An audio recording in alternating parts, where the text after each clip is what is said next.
একটা buyer meeting শুরু হওয়ার আগে আমাদের কিছু কিছু বিষয় মাথায় রাখতে হবে।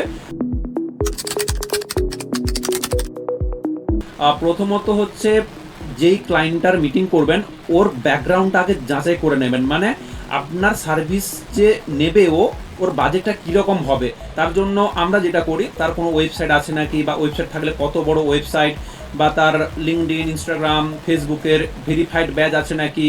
ওকে, এবং নট অনলি দ্যাট, আমরা তার যদি ইউটিউব চ্যানেল থাকে তাহলে আমরা দেখি তার অ্যাপিয়ারেন্স কীরকম, বা তার যে ব্যাকগ্রাউন্ড রয়েছে, বা তার স্টুডিওটা কীরকম।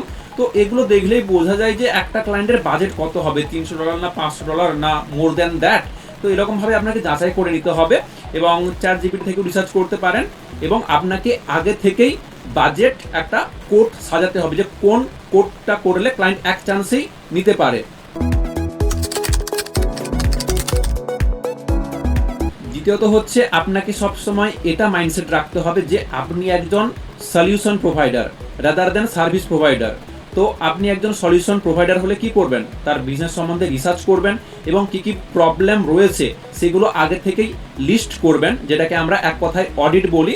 এবং মিটিং যখন হবে তখন কিন্তু ওই অডিটটা আপনাকে ক্লায়েন্টকে শোকেস করতে হবে, দিলে কিন্তু অনেক ভ্যালু বেড়ে যাবে আপনার, তাই না?